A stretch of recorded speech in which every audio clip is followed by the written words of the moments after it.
Now, Israel's military campaign in Gaza in response to the terror attacks committed by Hamas on October 7th has been described as one of the deadliest and most destructive in recent memory. And a new intelligence estimate finds that many bombs Israel is dropping on the territory are unguided. That could undercut Israel's claim that it's doing all it can to minimize civilian casualties. DW security and defense reporter William Glucroft has a look at the data. Israeli officials have repeatedly said they take care to avoid civilian deaths. Even in the best-case scenario, however, that's a challenge to stick to because Gaza is one of the most densely populated places in the world. Before this latest fighting broke out, more than 2.2 million people lived in a space of just 365 square kilometers. That's smaller than many mid-sized cities. Some military analysts have been skeptical of Israel's targeting efforts. New information casts even more doubt about them. A recent U.S. intelligence report estimates that Israel has now dropped more than 29,000 air-to-ground weapons on Gaza, and as much as 45% of them have been what's known as dumb bombs. These are weapons without GPS or another sort of guidance system, making it difficult to direct them against a specific target. Israel's tactics have led U.S. President Joe Biden, a staunch supporter of Israel, to call the bombing campaign, quote, indiscriminate. The United Nations estimates 90% of Gaza's population has been displaced and 45% of all homes too damaged to be lived in again. Satellite imagery suggests well over 100,000 buildings have by now been damaged or destroyed. And we can show you some of these satellite images from the U.S. company Maxar Technologies. These show neighborhoods before and after Israeli airstrikes. You can see from these images just how much whole neighborhoods have been damaged before, after.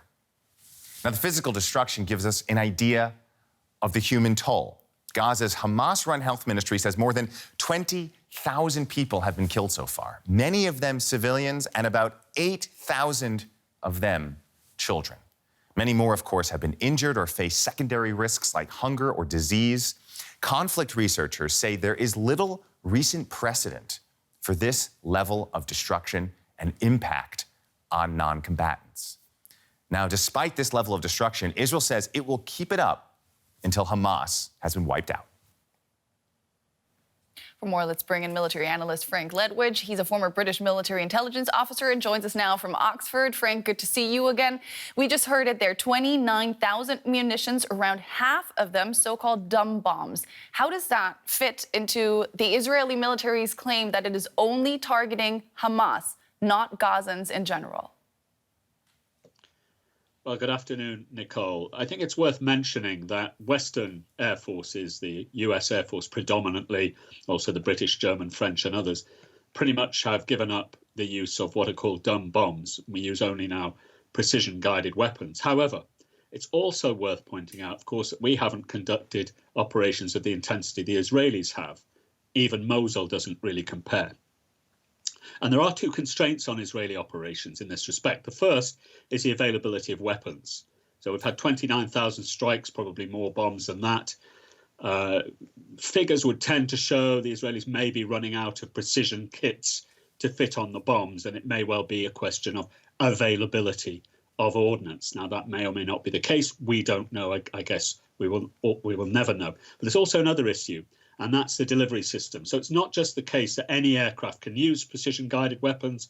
I was talking to a Royal Air Force officer yesterday who told me actually not every aircraft is fitted with them, nor every pilot equipped, trained and cleared to deliver these weapons. So there are those constraints. However, the effect may be, the intention may be discriminate. The effect does seem to be indiscriminate. The effect, not the intent. I've no doubt at all that the Israelis do not intend to injure or kill more Gazans than necessary. Unfortunately, it does seem that their rules of engagement have been somewhat eased over the last couple of months. Are there specific situations where the use of unguided munitions is legitimate? Yes, you can deliver unguided munitions reasonably accurately, usually within a sort of error of about 30 meters. Precision-guided weapons is 3 meters, or even less in some cases, depending on the missile you use. So if you're attacking a military target, and you can be fairly certain that collateral damage will be, as it's horrendously called, in other words, civilian casualties, is proportionate to the effect you gain, you can use unguided weapons. But as I say, Western air forces tend not to do so. We often hear that northern Gaza has been flattened. We just saw the pictures there that William was showing. Some observers are comparing it to what in the past has been called carpet bombing. Would you agree? No. If the Israelis wanted to flatten Gaza, they could do so in a few days quite easily, as could any modern air force. We saw what the Russians did to Aleppo. We're not seeing that really in Gaza. It's not a good look, though. There's no question about it. I just don't like to use terms like carpet bombing because it does bring up Dresden and Hamburg and all the other horrors of the Second World War, and I think we can probably avoid that. Now let's talk about the strategy here. Do you think what Israel or what the IDF is doing right now in Gaza will lead them to their stated goal of eliminating Hamas? Well, that's an operational goal, and I think in due course they will eviscerate the military capability of Hamas. But in a sense, that's not a strategy. And anybody talking about a strategy here, I think, would have to concede that we are absent a strategy. We don't know what Gaza is going to look like afterwards. We don't know what political track is being looked at or aimed at. And that, as we've found out time and time and time again over the last 20 years, is the important thing. There's no strategy here. They're just operational techniques, an objective, and then let's see what happens, and we'll look after it when the time arrives. That's no way to conduct any military conflict. So strategy here isn't the appropriate word. Operationally, yes, they are eviscerating Hamas, but of course, is the cost proportionate, and is that cost politically sustainable over the long term? And particularly in Israel's friends. That's perhaps out with this conversation, but it's something that I think a consideration that's with us every day. Could there be any legal implications of using dumb bombs against such a densely populated area like the Gaza Strip?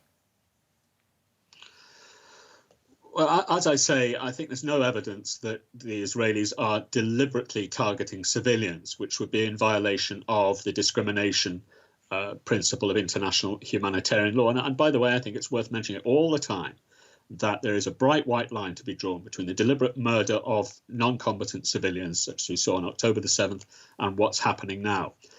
Clearly, however, the figure of 20,000, which is probably well exceeded now, is unacceptable, writ large or indeed writ small, and it's having horrendous effects on Israel's overall political situation. But in terms of legal response, look, the practical element of this is there'll be no legal recourse, I think, against Israeli operators in this respect. The procedures aren't present, but that's for now. Let's see what happens in the future.